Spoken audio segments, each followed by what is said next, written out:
By listening to this podcast, you're already taking steps on the path of improving your business readiness. Nice work. Got a question? Well, we'd love to hear from you. Submit your questions at masterypartners.com and look for the red Business Owner Hotline button. And as you think about today's episode, remember, the decisions you make every day as a business owner are either building value in your company or quietly eroding it. So here's a question to take with you. What decision will you make tomorrow that builds value in your business? Now go get it done. At Mastery Partners, we're the people that make companies more valuable and more transferable. Our guides help business owners build companies that's ready for whatever comes next. And if you want to see where your business stands, visit masterypartners.com to learn more about the Transition Readiness Assessment. So until next time, keep maximizing business value.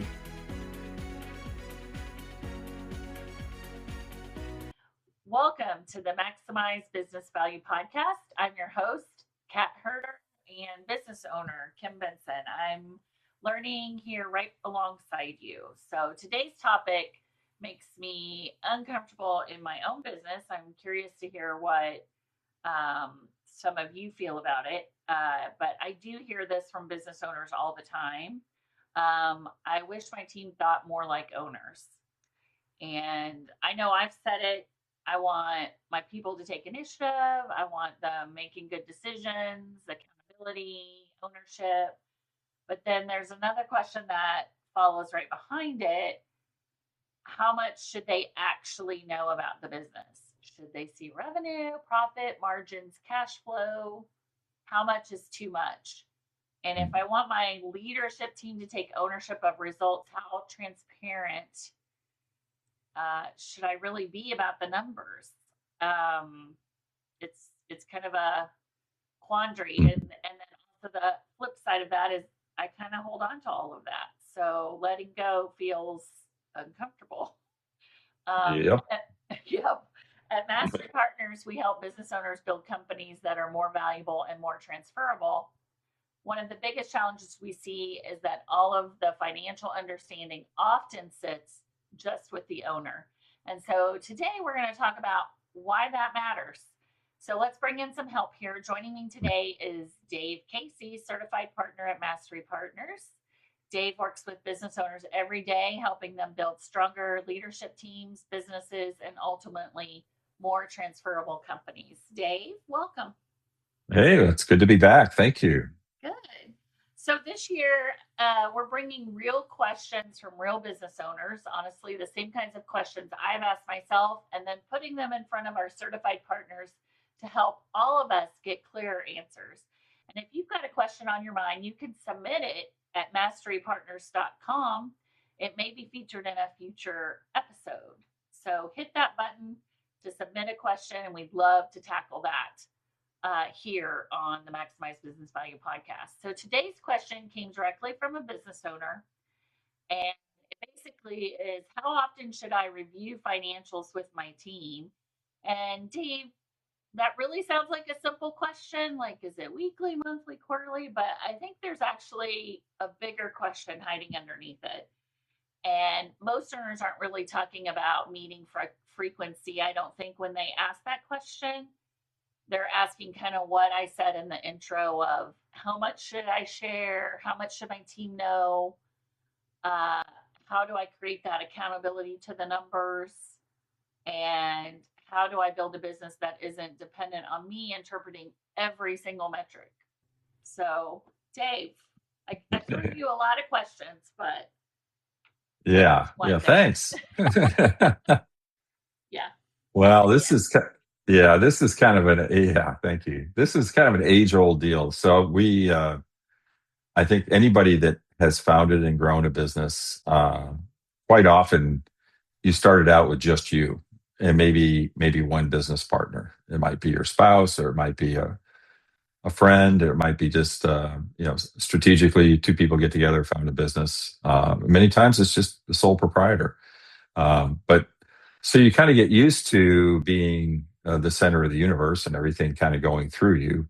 And financials is always a touchy subject, right? So I've talked to business owners and they're like, well, if I share my financials with the team, first of all, I'm worried about my competitors getting access to my financials because we're in a small industry. Everybody knows everybody. We hire people from certain companies. They hire people from us. And, I don't want my financials out there on the street, essentially, is one concern. The other one is if the company's doing good or bad, right? So, and we're doing great. I don't want everybody to know how great we're doing, that our EBITDA went up by 100%, because everybody's going to want 100% pay raise, right? So, or my EBITDA is down. So now everybody's like, wow, should I be looking for a job? Looks like we're losing money here. This isn't good. So there's always these things in the back of the mind, I think, for a business owner. And it really gets down to, how much do I share with the team? And yes, I want them to think like owners, but I'm the owner and I need to have all the data. And I want them to accept responsibility, but I'm not really willing to share everything, right? So yeah, it's a challenge. So I mean, it begs the question: should a business owner even care whether their team understands the financials? Like, why does that even yeah, matter? I wish we had David Brown here for this one. So one of our other certified mastery partners is David Brown.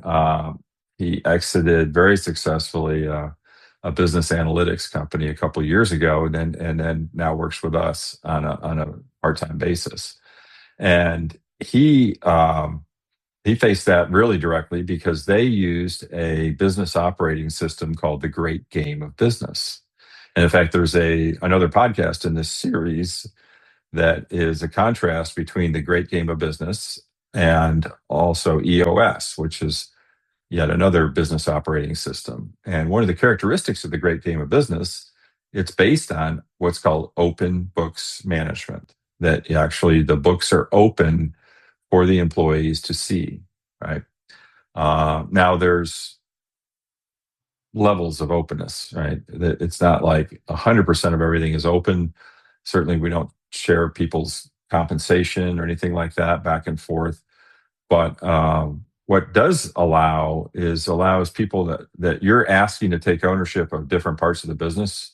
If they're in sales, take ownership of your sales number. If you're in finance, take ownership of the KPIs we use in finance and so on, that they have the data to work with, that they actually can know how their particular department is performing, and know how they're performing, personally.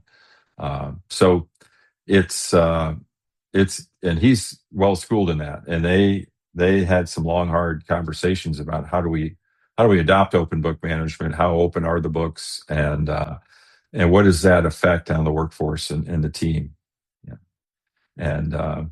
And why does that matter? I mean, why does that help things grow? So and I've got good examples of that. So it's kind of like if your business was a game and yeah. your employees are playing the game, but they either don't have all the rules, or they could really make some decisions that impact your business in a negative way if they don't understand how that business makes money and making those decisions without context. So yeah, and I think asking people to take ownership without showing them the scoreboard, I guess. Yeah, and that's very difficult to do. I liken that back to our kids. I think your kids too. We played in YMCA soccer and all those good games, and it was always like red and blue shirts. I had a red shirt and blue shirt, and one week you're wearing a red shirt, next week you're wearing a blue shirt, but you have your team. And the big thing was we don't keep score. We're just playing for fun, right?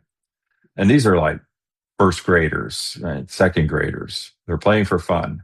Every single kid on the field knew the score. I mean, they knew the score. They weren't supposed to know the score, and that's supposed to be tracking the score. Every parent knew the score, right? But so yes, people do need to have the information, and they at least have enough information to do their job, really well. And I've always been a proponent of, you definitely need to share as much as you can share that you're comfortable with. Certainly don't share anything that's going to be, compromise your intellectual property or anything like that.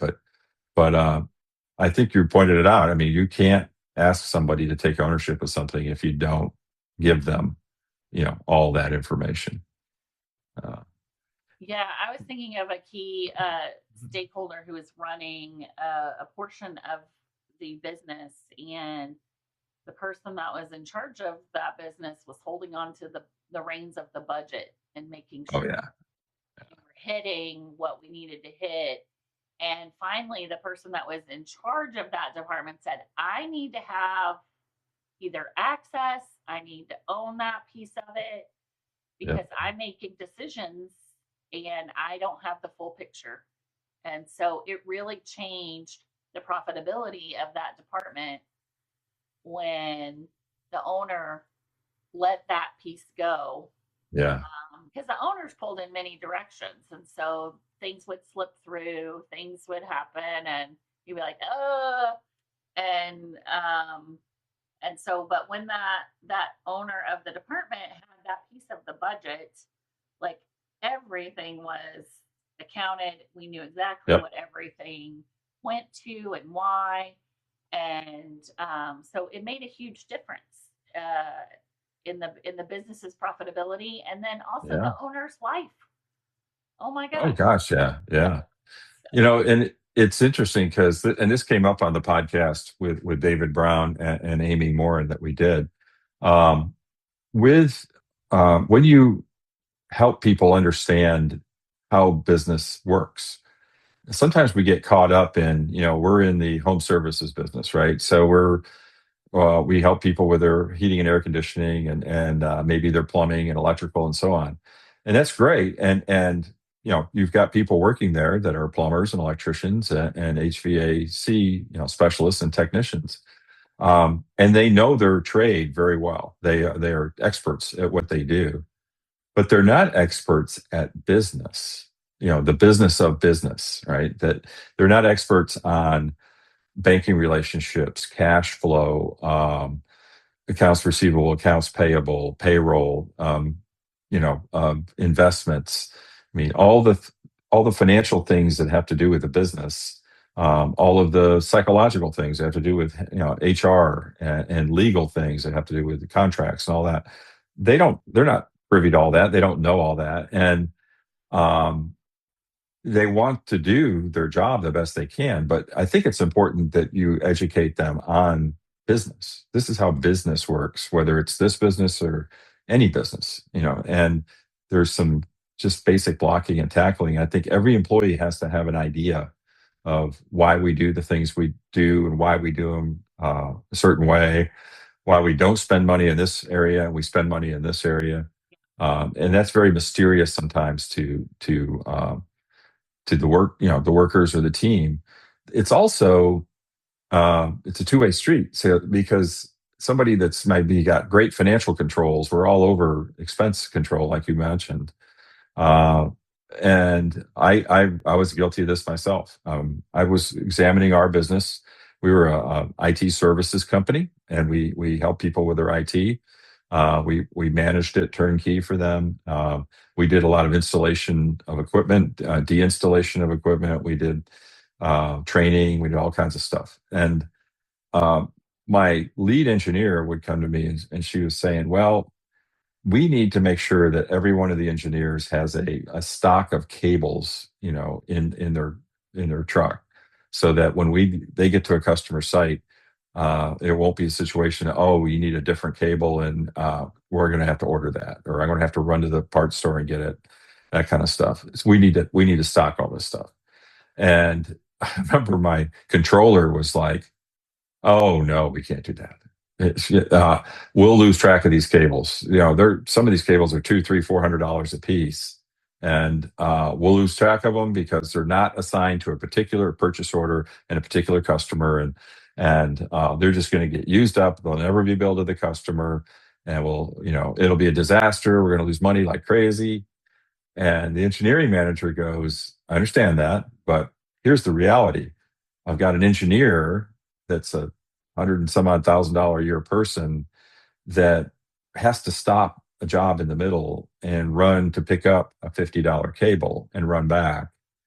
And they may not have the $50 cable in the parts store. And now we're stuck and we have to delay to another day. What does all that cost? It costs a lot more than having a $50 cable on the truck. So there's just understanding business, I think, is important. And certainly financials and sharing your, the actual operation of the business throughout all the business units. So everybody understands it's important that sales get to this particular number. It's important that our days outstanding in sales and accounts receivable be a certain number. So everybody's kind of pulling toward the same things. But they have to understand what those things are first. Yeah. So I think we should connect this to business value. This is the Maximize Business Value podcast. So good segue. Yeah, Dave, one of the things we talk about at Mastery Partners is that buyers aren't just buying financial performance, they're buying confidence in future performance. Yeah. And what does financial transparency have to do with value? There's several aspects of that. One of the things is the depth of your leadership. If you're including your leadership in this conversation, so it's like if an outside buyer is looking at a particular company and they'll say, this company's running really well. And I've talked to the owner because we started this discussion of a potential transition. And boy, that guy's sharp. He's all over his numbers, which is impressive. So that's a checkbox. But who else in that business understands those numbers? Because if a transition happens and this business owner sells his interest in the business and maybe stays for a little while, but then transitions out and heads to the beach or whatever, a golf course, who understands the numbers in the business? Who's left behind that actually knows how all this fits together? If every department head not only knows their own numbers, but knows the business's numbers and the interaction between them, what a much stronger business. It removes a lot of risk out of that equation for any potential acquirer and consequently drives up the value of the business. Yeah, because if the answer is only the owner knows, that's a problem in the big problem value and the transferability. Yeah. buckets. Yeah. There's two things. And when we talk to business owners and we struggle sometimes to explain what we do at Mastery Partners. I mean, what we do is we work with a business owner to help them maximize the value or build value within their business and make their business transferable. So it's not just we're building value and yes, it's worth X amount of money. It's only worth that amount of money if you can actually transfer it to a new owner or a new ownership group or, and that sort of thing. So it's everything we do when we look at value, we have to kind of look back through the lens of, is this action that we're taking or this information that we're sharing, is that going to build value or subtract value? And again, go back to the original discussion.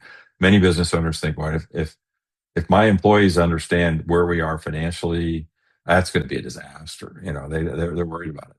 And as you know, I went through a very unfortunate situation that my business partner, longtime business partner over 20 years, suddenly passed away. And I had a wonderful team, and I have to confess, not everybody on the team knew our financial situation as a company, but they assumed we were doing okay. So this was a very sudden thing that happened. But that first meeting, all hands meeting I had following the death of my business partner, I mean, I could see the worry in everybody's face. What's going to happen now? And I was able to reassure them and say, financially, we are fine. I mean, we are good to go.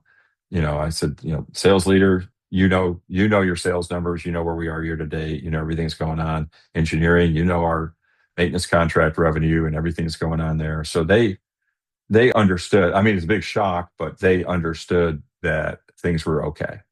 And certainly we had work to do. We had a fantastic team. They all worked very, very hard. We made it through that whole transition spectacular, really. But just to be able to say we're okay, and the look on their faces, the relief, it was cool. Yeah. So that's important. Yeah, and that's a very unexpected transfer, right? So, Right. I owned half the company, and then eventually I owned all the company because of what we went through. But it was their confidence in me. I really appreciated, and I certainly had tremendous confidence in the team. So that was helpful. That's one of the things I did embrace, but there's pieces of it that I wish I'd understood earlier. And every business is a little different, but tying what number really impacts. So if someone owns the number, what is that number? Yeah. But where I get stuck is I'll just handle it. The revenue, the forecasting, and have that because in my mind, my employees have enough to worry about. Yeah. But you really have to go above the waves a little bit and just realize that's really hurting in the long run because they're not going to make a decision. They're going to make a wrong decision at some point because they don't have the context, and that's going to probably cost you more. A lot. Yeah, and David Brown has a fantastic example of that. As I mentioned, his company was a data analytics company. So he's got a whole company full of brainiacs. These are brilliant people. And they said, well, they had their compensation structure set up on gross sales. So they had it set where, if we sell more, everybody makes more. I mean, that's the way it works, right? And it sounded very simple. Where they kind of lost the picture was as they grew, their top line sales were growing, their net or their gross profit was not growing. They weren't getting better gross profit percentages. And so when they went to open books management, they educated everybody. It's not about the top line revenue. It's about the gross revenue. I mean, this is our operating revenue is very important. Our operating profit, I should say, and educating people what that meant. And what contributed to that was, we do things one time instead of three times. We don't waste money in this area. We make sure that if you see something that's going to make a process more efficient, then bring it up. I mean, have those channels of those communication channels there so people can that are closest to the work can say, I think we can do this better. And here's what I propose we try. And if you get people thinking like that and being engaged like that, it builds incredible value in your company. And those are stories to capture so that, again, when you're talking to a suitor, an outside person that's interested in the company, and they start asking they'll invariably ask about, tell me about your team. Well, I can say, hey, here's what Kim did, and Kim suggested this, and that resulted in our gross profit percentage going up by 4 points, without making any other changes. We didn't sell anymore. We just made more money on what we sold, and just stories like that build value in the eyes of the potential acquiring company. So, yeah. So to move to the practical side, I'm kind of an all or nothing person anyway, but I hear the conversation and I know better, but immediately think, am I just supposed to show everything to everyone? I need to show them my P&L, and do they really need to know what I, am making my gross profit off of my employees? Like how, is that right? Yeah. That's interesting. And the all or nothing thing is an important comment because that's what a lot of people think it is. If it's open books management, that means, well, that same report that I get as the owner from my financial folks, then I'm going to just post that, we'll put that in the break room so everybody can see, right? It doesn't work that way. But what you should do is um, parse that information so that people get to see the numbers that they are responsible for and how those numbers impact the company. So let's say you're a frontline person, you're a HVAC technician, right? So some of the numbers they're going to look at is how many service calls per day can a technician do, and what could we might do. That's bad English, but what might we do that could change that from handling 3 calls a day to 5 calls a day? And I'm going to work the same day, right? I'm working 8 hours, but if I can handle 5 situations versus 3 situations, that translates into better productivity, more profit for the company, more compensation for that employee. Not necessarily linear. Doesn't mean if you double your efficiency, you're going to double your salary, but you'll get a higher salary and you'll have a much better, work environment. You'll get a sense of accomplishment. It's going to be much higher. It's going to be different for people, maybe a department manager, somebody that's already has KPIs that they're assigned, but now they understand why that KPI exists, and they understand exactly what the financial implications are of achieving that KPI. I've got this indicator. I'm in this range. This is the low end. This is the high end. If I get to the high end, this is how much that's going to affect the company's profitability and ultimately value. As you get higher, you get people thinking differently rather than just performing their job. They're thinking more about the future and planning and doing trend analysis, looking backward and say, okay, over the last 2 years, we've steadily increased our margin in this particular area of the company.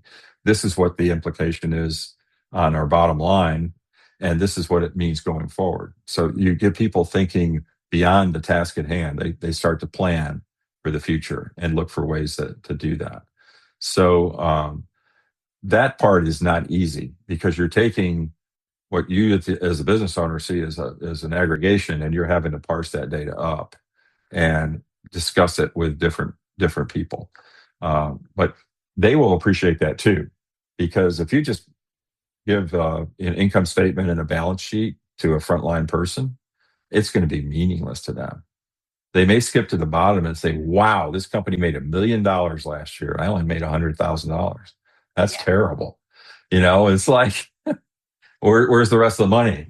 So it's and actually when HR and stuff, that's where HR comes into play, I think, in that suddenly HR becomes more important because in almost every single company, labor is the highest cost, the highest on the cost side of the ledger. And what we can do is if the more productivity we get from the same labor number, the company's in much better shape. So, well, I really like that distinction because it's sharing what people can influence. And even for our smaller business owners where you may not have a huge leadership team, it's really what are the dials that are maximizing value in your business and really getting into those details instead of, oh, let's just look at my financials when it's tax time kind of philosophy. Yeah, definitely. Yeah. And I think what happens, I'll kind of take that to the next level. If you think about it, I've got a client right now that is, that someone told them several years ago that recurring revenue is worth more than one-time revenue, which is a true statement. So they're working very hard to, in lieu of selling the product that they work with, is leasing it to their client base, and so that everyone is on a monthly recurring lease kind of structure, and that's super important, and it is going to add a lot of value to their company. But what they left out of the equation is, what does it cost us to do that. In other words, what's the cost of the equipment itself? What's the maintenance cost, installation cost, replacement parts, all the other things that are associated with that particular device that are factored into that monthly, figure that we charge the customer. Yeah. It's very important how we get to that number. So those are the metrics that I think it becomes very important that the folks that are making those decisions have all the information they need. Yeah. And if that's a palatable number, like there's so many things that go into that transfer of. Yeah, and even just following, impacts of inflation and rising costs, because sometimes that are so incremental. Sometimes there's big increases in inflation, but sometimes it's a fraction of a percent. But everyone that goes into that affects your bottom line. Yes. And people tend to think about, well, I can't raise my price to my client because they might fire me and go look for something cheaper, right? And that is very true. If you wait for a long time and then do a 40% price increase, you're gonna run off some customers, right? But if you're increasing your pricing on a very small incremental amount but constant, customers won't even notice a lot of times. And they expect you to charge more. I've got a service I use that takes me to the airport, and I've been bugging this guy. I've been using them for several years. I said, why don't you raise your prices? And he goes, nah, well, I don't want to, I have a set price and we're doing okay and everything. I said, well, you need to think about it. Well, he's taking me to the airport tomorrow, and guess what? He raised his price. Good for him. I probably should have had that conversation after this trip, but it's, or negotiate a discount for the yeah, advice. Yeah. I gave you some good advice there. Yeah. I want a deal. Okay. But yeah, go ahead. If I want to build more financial accountability, like where do I start? Yeah. Well, there's the obvious places. And again, this is something that in our practice at Mastery Partners, we do what's called a transition readiness analysis. So we do a deep dive into the company, over 300 different data points in 9 different areas of the company, everything from corporate governance through sales, marketing, financials, all the way through any transition planning that's been done. What will come out of that analysis is typically there's areas that you can focus on that are going to have moved the needle the most in terms of valuation. So it might be things like tracking your gross margin, not just your top line revenue. Looking at customer churn or customer retention. How often do you lose a customer? What's the impact of that? What does it cost you to add a new customer, right, to the fold? And new customer acquisition is typically very expensive. So people think about, well, do I really need to do that? I've got plenty of customers and they seem to be paying us every month. Sooner or later, they won't be paying you every month for a variety of reasons. So and translate that into each team member's role and so they understand how their actions and their work contributes to the greater good here. Then they look for ways to better that. So a lot of times those metrics will come from the team themselves. They'll say, I know we're tracking this particular thing, and I understand why we're doing that, but why aren't we tracking this? And I think this will have an impact too. And let's track that for a while and see. So you'll get a lot more buy-in typically from the team by allowing them to participate in setting up the tracking that you're doing. So what I'm hearing is don't start with the finance class. No. I will be tuning out. I'll tell you that. Yeah. Well, and again, it's like anybody that you put a profit and loss statement in front of, unless that's what they do in the company, I don't understand any of this stuff in the middle. I just understand maybe the top line number, we sold 10 million this year, and the bottom line profit was $1 million, and that's 10% of the 10 million. That's all I understand. And for many people, that's all they need to understand, right? So you break down those other scorecard metrics by department and by individual. So that really helps when you do that. So how often should owners be reviewing those metrics or that financial performance with their teams? Yeah. Do you remember asking Tom this question? So there's certain metrics that the one metric that I did this pretty religiously, and I know Tom does it every day, is you check your cash position every single day. How much cash do we have? How much cash are we going to use today? How much cash are we going to put in the bank today? What will my cash position look like tomorrow morning? And many business owners lose sight of that. And they literally, sometimes they just fade away because they ran out of cash, So that's a huge one. But a lot of these things, there's certain things that you could probably look at weekly or monthly. There's some things you probably only need to look at quarterly. So again, as you mentioned, people will tune out if you bombard them with too much information. But the idea is that you give them small slices of information, but the ones that they have influence over and the ones that they can see a change. So let's say it's the accounting department, and just say, our goal is we want all our financials for the previous month delivered, and everybody has them by the 15th of the month of the following month. And so 2 weeks later, essentially. So that's with all the changes and everything we need to do at the end of the month, end of the accounting period. Many times, once people grasp that and figure out why that's important, they'll provide those financials within 5 to 7 days. They'll actually better the KPI that you've assigned.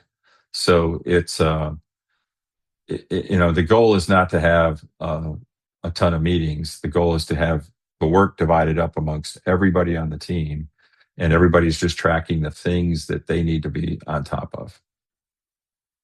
I remember, I think it was Mojo Marketing that Mike and Nicole Rose had, and they adopted the open book management, and they did a weekly huddle, and you had to say, they had the reporting number, everybody looked at them, and you basically said if you're on track or off track, and everybody could see that, and then what you were going to do about it, or and so I always thought that is a culture of accountability.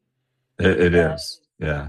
You have the peer, and it is open and transparent. Everyone knows what's going on, and then the good thing is if someone who isn't in the weeds of that every day might have a solution to help you get out of a slump if you're in a slump. Yeah. Yep. I know the goal isn't more meetings, which I'm alluding to here. It's more about that culture of accountability and then just impacting your day to day, right? And what your team is doing to maximize value. So yeah, we at one point we actually used another business operating system, if you will, called the 4 Disciplines of Execution. And in its deal was that you can't have too many goals. You can't have 10 different goals, right? You got to, as an organization, you may have a maximum of 2 big annual goals that we need to do, 2 really big things we need to accomplish this year, right? And it may be hitting a certain number. It may be a certain size. It might be profitability number, something, And then each department has their own little, goals that will help achieve the big goal. And in the huddle meetings, when we did that, the huddle meetings were done standing up, first of all, which was kind of cool. So every morning, quick, no longer than, I think, 7-minute long meeting. I know Great Game of Business has another, I can't remember what their metric is, but it's an odd number that you're just going to meet for a short period of time. And everybody goes around and you said, okay, my number was this, and here's what I made. So it could be like number of demonstrations this week, number of sales calls made, whatever it might be. So, and there's always a reason why that didn't work. The dog ate my homework, my computer fell on the floor. I mean, there was all these things that happened. And everybody's like, yeah, that's too bad. That's unfortunate. But that number didn't go away. So if you had supposed to do 5 demonstrations last week and you did 3, that means you have to do 7 this week. Your 5 plus the other 2, that you missed. So and that really helped that culture of accountability by doing it that way and breaking it down to that level. So Mastery Partners, and you mentioned this earlier, uses the transition readiness assessment to Mm-hmm. evaluate gaps in your business value. How does this show up in the transition readiness assessment? Oh boy! Well, as you know, we score each of those 300 plus data points that we're gathering. We score on a range from 1 to 6. 1 being you're not doing it or you're not doing it at all well. 6 means everything's running perfectly, and then a lot of the scores are in between. But the question, the TRA actually, one of the questions that actually comes up is, does the business itself understand how value is created, or does only the owner understand that? And that really gets to the point of, uh, has everyone learned how business works, not just the business you're in, but business in general? And so if all your financial conversations are strictly the owner and maybe the controller and the outside CPA, but no one else talks about financials, then that's a warning sign for us that owner is going to get a low score in that area. Same thing on HR, that we do. Yes, we've got an employee handbook. We in fact, it's 7 years old and we haven't opened it in 7 years. Now we've never updated it. We're just assuming, everything we're doing is still in compliance with, the way things are supposed to be. Just stuff like that. I mean, and so those are things where, it's important that everyone understands that we're building value in the company, not just the owner. Yeah, and I think it reminds me of the analogy of you kind of have this rubber band of, you need grace and truth, and there's a tension there. And I think the same thing holds true with value and transferability. Like there's a tension between those two that you have to have a balance to create that, ultimate value, the value you want, and to get it off, to sell it successfully. So, and it goes beyond the numbers. Yeah. Right. It's way beyond the numbers. And that's where I think what we do is so valuable to a business owner. And this is part of the thing that I've told Tom many times, that where I missed out in terms of when we do that analysis, we're not just looking at the numbers. A lot of people do valuations on companies, just gather numbers and give you a number back.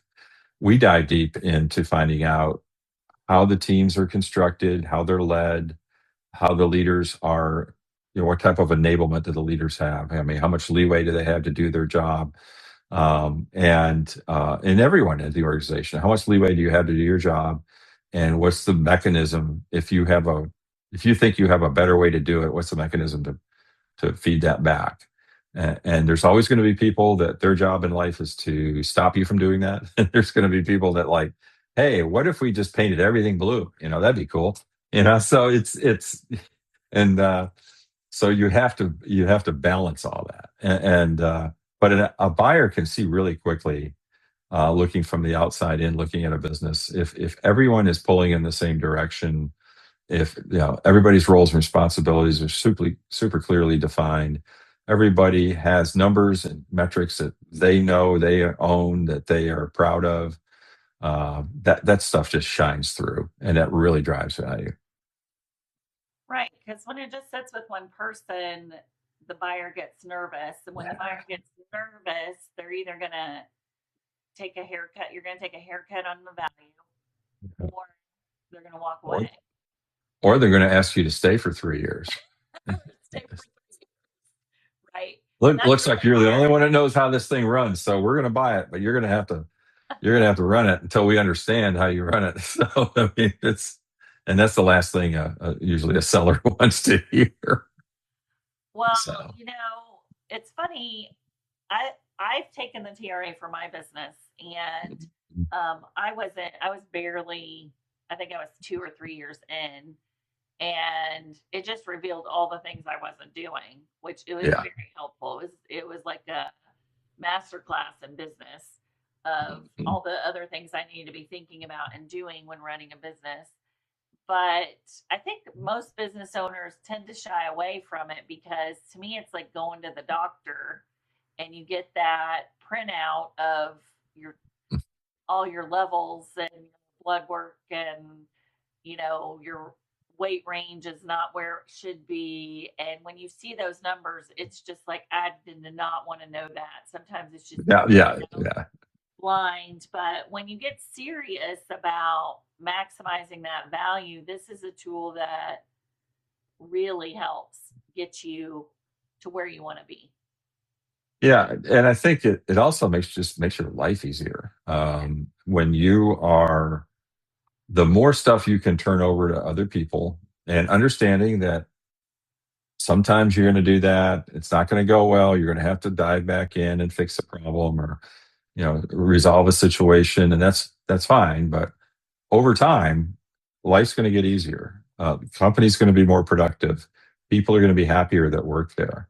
They're going to feel like what they do really matters. And most of the time, that's what really motivates people, I believe. They're not they're certainly motivated by income, and they're motivated by, wow, there's a lot of nice people there. I like going to work because they're great people. But they're really motivated when they can see what they do makes a difference. They can see the company progressing, new people being hired, new customers coming on board. We're going to provide new products and services. We're learning new stuff. We're embracing AI. We're doing all this cool stuff, whatever it might be. They see that it's an ongoing, booming kind of thing, and it's a place they want to be. And I've always felt like one of the key things of building a business is you want your business to stand above the others when people are looking at joining. And when good people, whether they're right out of school or very experienced people, when they're looking at making a change and moving to a new environment, they don't want to go to the same thing they were doing or lesser. They want to go to something new, bigger, challenging, more exciting, and you want to attract those people. So this all ties together. It really does. And if you can explain that we have a culture where everybody understands what's going on and everybody is given, key metrics that they're going to be expected to achieve, but they also are given all the things to do that too, and explanations of why it's important and how it fits into the greater deal. So it's to me, it's exciting to see a company when they start to operate that way. Yeah, and we've seen it time and time again. The businesses with the most options in the future are rarely the businesses where the owner is holding on to everything. Yeah, it's a huge value killer. Yeah, and it is. Killer. And sometimes they understand that, and many times they don't. They just said, I want my team to do their job, and I'm going to do my job. And but they're not understanding that their team is growing every day too. They need to learn more. They need to, and it's almost like training. Try not to train my people too much, because if I train them up really well, they'll leave. They said, what if you don't train them and they don't leave? What are you stuck with then? So, I mean, it's like, it's simple, but it's hard. So. Yeah. Well, I've learned that lesson as a business owner. If you train them and they leave, then you hired the wrong person. So. Yeah. Or they, maybe you'll work for them someday, or when they come back to you because they found out the grass wasn't greener, they might be in a lot more valuable next time around. So who knows? But who knows? That's a whole other podcast, Dave. Yeah, there's 2 or 3 podcasts in there, I think. Yeah. There's too many stories to tell there, but yeah. If you're listening and realizing too much of that understanding that Dave was talking about still lives with you, the business owner, that's exactly what the transition readiness assessment is designed to help uncover. And at Mastery Partners, we help business owners identify those gaps that impact your ability to grow, your transferability, and your value. And so check out our website at masterypartners.com and, get time with a partner and they can run through pretty quick and let um, you know, how to move forward. Because the sooner you Yeah. do that, the more options you have. So, Dave, thank you so much for your perspective today. And thank you to the business owner who submitted this question. I think Dave and I probably could have talked another 30 minutes on this because there's so many different paths to take. But There is. chances are, if you've been wondering about, sharing financials and how much do I share, so have a lot of other owners. So a really good question. If today's conversation challenged you to think differently about leadership, accountability, how value is created in your business, that's exactly why we do this. And so if you found this episode helpful, be sure to subscribe and don't miss those future conversations. And until next time, keep maximizing business value. By listening to this podcast, you're already taking steps on the path of improving your business readiness. Nice work. Got a question? Well, we'd love to hear from you. Submit your questions at masterypartners.com and look for the red Business Owner Hotline button.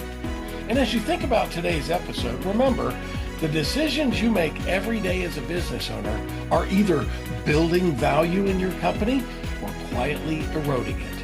So here's a question to take with you. What decision will you make tomorrow that builds value in your business? Now go get it done. At Mastery Partners, we're the people that make companies more valuable and more transferable. Our guides help business owners build companies that's ready for whatever comes next. And if you want to see where your business stands, visit masterypartners.com to learn more about the Transition Readiness Assessment. So until next time, keep maximizing business value